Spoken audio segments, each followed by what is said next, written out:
Welcome to Brain Driven Brands. I'm Sarah Levinger. Nate ditched me today, so thanks, Nate. I'm just kidding. He's doing all kinds of crazy things. He bought a house. He's growing his life. He's being amazing and a badass over there. And so today is just going to be solo Sarah, which I'm not going to lie. Sometimes it's nice. No offense to Nate. I love you. You're amazing. Also, sometimes it's nice just to be Sarah in a room by herself talking. Today, I have a fantastic story to share with everybody. And again, I feel bad. I don't do opens here very well. So Scotty O, my producer, said I need to do better. So first of all, I'm Sarah. I do a lot of things with psychology. I help D2C brands in particular apply psychology so they can cut costs and boost sales, captivate the masses with ease. Today, I want to show you a real-time, real story, actual real-world case study of one brand that did this and was able to boost sales by 56% using one psychology hack, just one.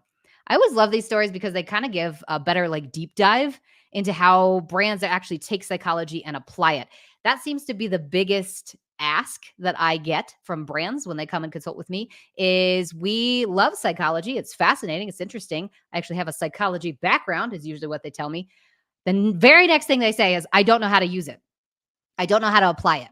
Our team finds this fascinating. We know it works. Behavior science, human psychology, the whole thing makes sense. How do we apply it? So today's story is going to show you how to do that. So we're going to start way back in 2014, which it was not that long ago. If you think about it, that was 10 years ago? What year are we in? 2024? 10 years ago. Man, this seems like a long time, even though it's not. 2014, KFC actually was able to increase the sale of one of their flagship products by 56% using a very simple psychology hack. They spent weeks working on this particular campaign. They brought in the team at Ogilvy to kind of help crack this code. And I want to teach you how to do it in just about, 5 to 10 minutes here. So first, we're going to set the stage. KFC used to run this really interesting seasonal promotion to the Australian market where they were selling their kind of iconic French fries, right? In the little red pack with all the fries up the top for just $1. It was $1 fries, right?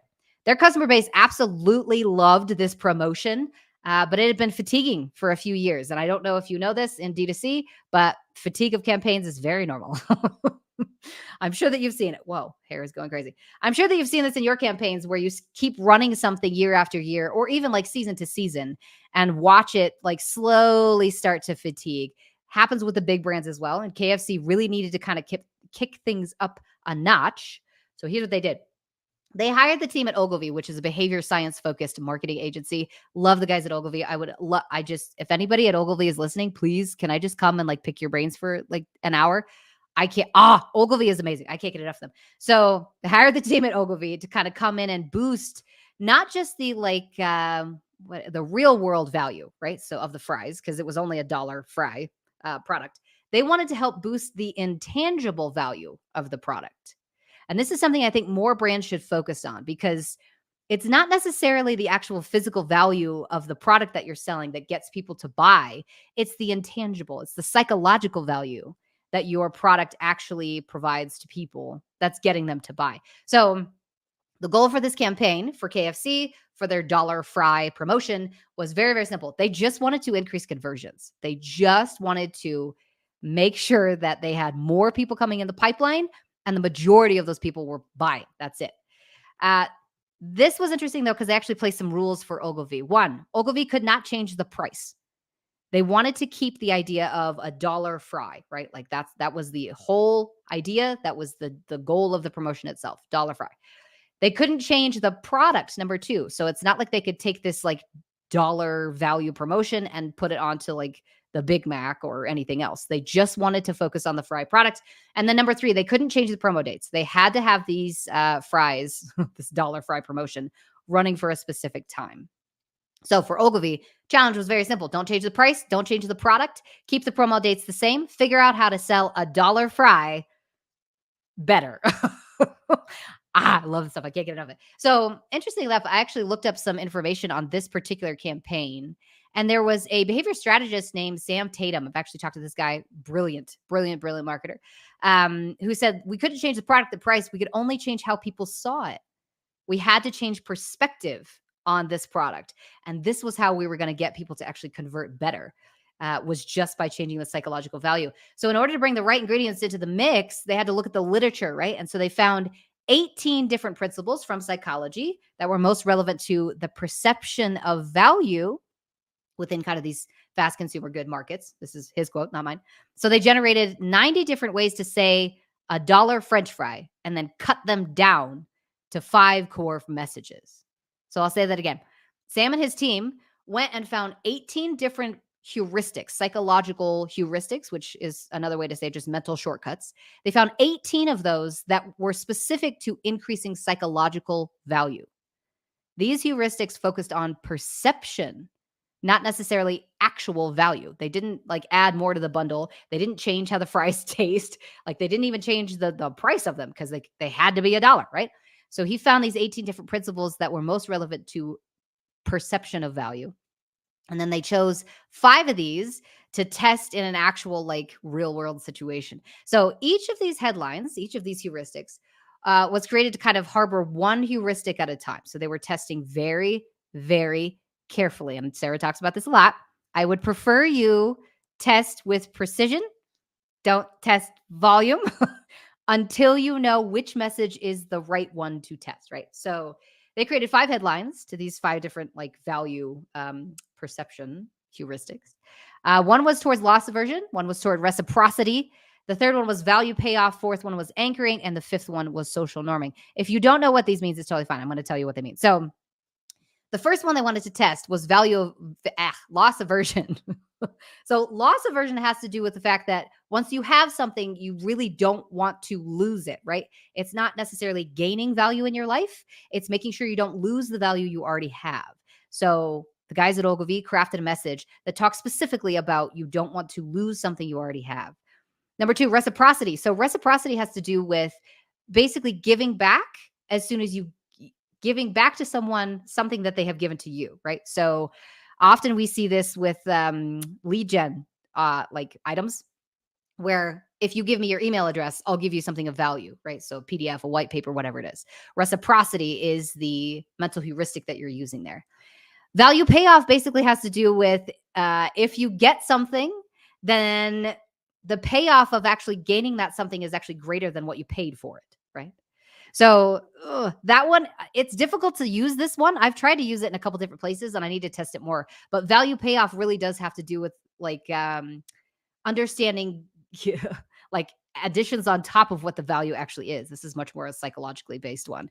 Anchoring, which is number 4, has to do with the information that you see at the beginning greatly affects any of the information that comes after it. So if I am shopping for shoes and I happen to see a pair of sneakers for $20 and then I go on your website and I start browsing your products, if your shoes pop up with a $40 price tag, I'm going to automatically think they're expensive.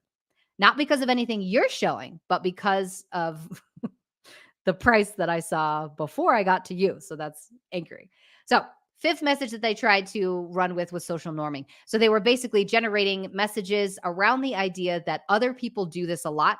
So this is something that you should basically adopt as a habit in your life, right?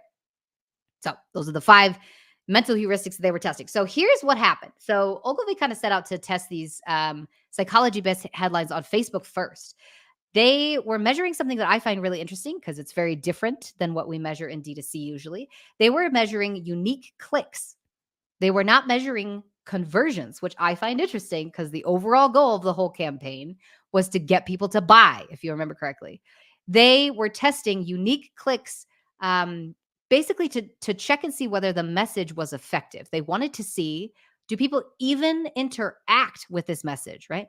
And I love this idea for testing methodology because we go straight for the conversion every single time on Facebook when there's several different mental steps that come way before that, right? Before we even get to the sale, there's a step before that, which is, did they actually like click and look at all of the things on our landing page? The step before that is usually, did they even look at and click on the ad? The step before that is, did the ad stop them? The step before that is, do they even care about what we're selling? So it's important, I think, as marketers to sit here and figure out, should we be going after conversions for every single campaign that we put on the internet? Or should we be doing what KFC did, which is test messaging of our campaign for unique clicks before we start going after conversions. I love that they tested that way first. So it only took a week for winning creatives to kind of skyrocket to the top. And there were two psychology concepts that were very, very clear winners. Very first one, and if you remember correctly, they had 5 that they were going after: loss aversion, reciprocity, value payoff, anchoring, social norming. The one that took off the best, like fast, was reciprocity, which I find fascinating because reciprocity is like incredibly powerful. Humans are built to want to give back to each other because it's almost like a guilt-based thing where you gave me something, so now I need to give you something. Reciprocity worked incredibly well. So the message that they wrote for reciprocity was, you wanted free French fries, but we'll meet you halfway with our French fries for $1. Very, very interesting headline that was tested on this ad that just said, you wanted this for free. We can't give it to you for free, but we can give it to you for $1. So here you go. Here's the offer. Worked incredibly well. Secondary one that worked really well for them was anchoring, which I love. I can't get enough of anchoring. I wish we would use this mental heuristic more because there's so many cool ways that you can make it. So the headline that they tested for anchoring was, a deal so good you can only buy 4. Now, let me kind of break this one down for you. They didn't say, usually these are $5, but we'll give them to you for $1. They didn't do a price anchor here, which I see a lot in D2C and e-commerce and B2B and SaaS and everywhere, right? They actually anchored to the amount that you could purchase, which I find fascinating.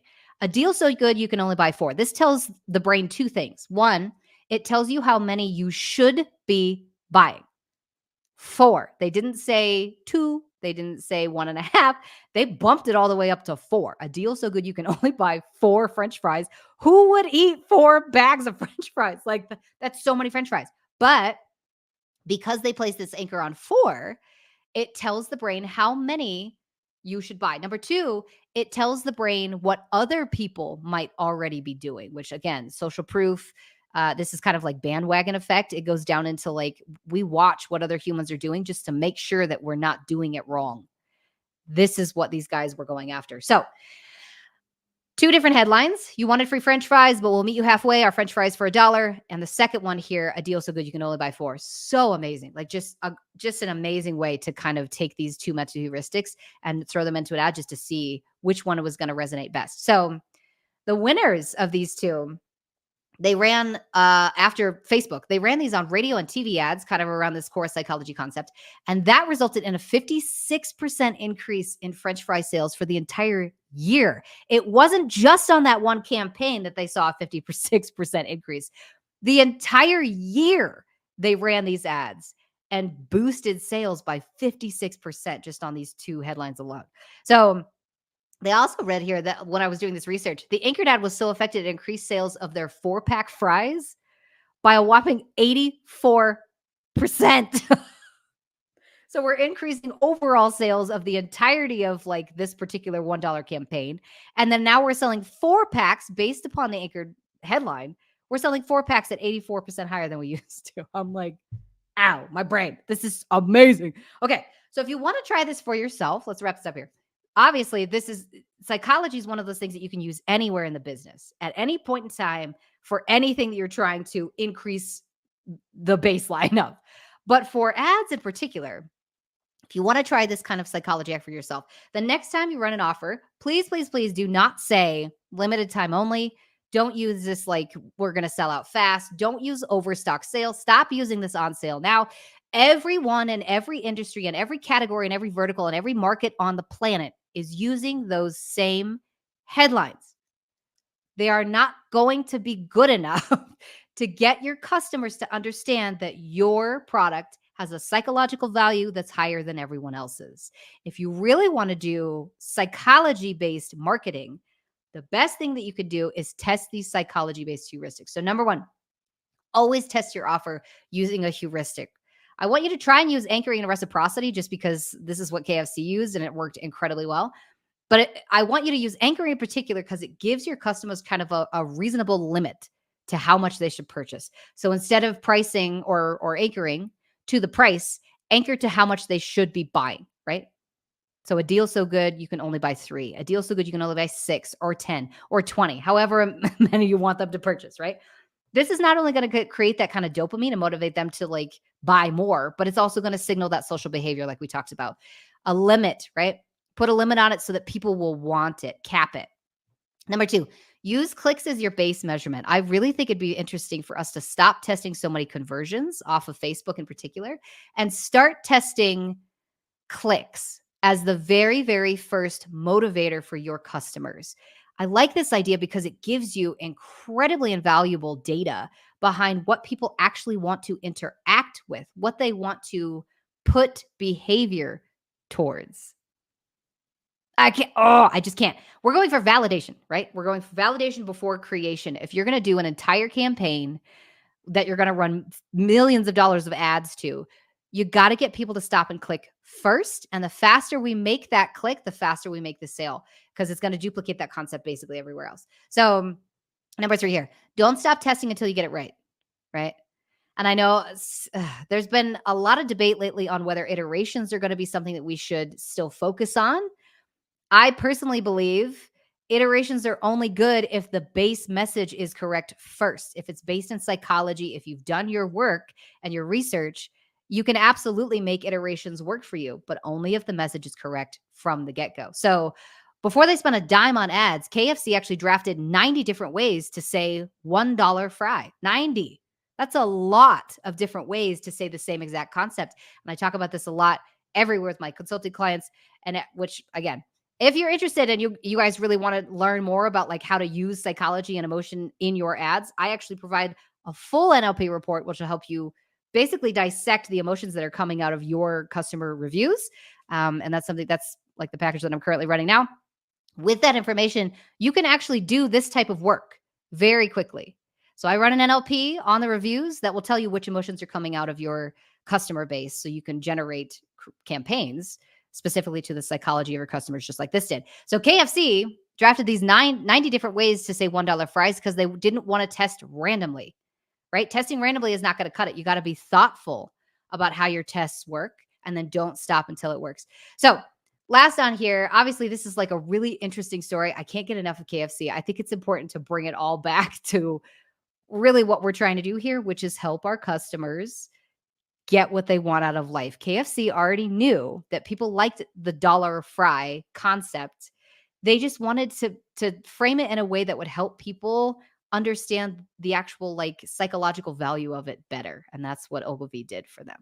So if you want to learn more about this, obviously you can follow me. I'm basically everywhere that you can consume content on every social media platform, anywhere at Sarah Levenger, except for Instagram, which is dumb, which I've talked about this, but like, I don't know why I couldn't get my handle at Sarah Levenger over there. So on Instagram, I'm at .Sarah Levenger, which is dumb. Anyway, if you want more information on psychology-based NLPs, understanding your consumers better from a behavior standpoint, or if you'd like to consult with me, you can go to sarahlevenger.co, SarahLevinger.co. And I got more information over there. Otherwise, we'll see you next time. The Brain Driven Brands podcast is part of the Learn and Laugh series on the Quickfire Podcast Network.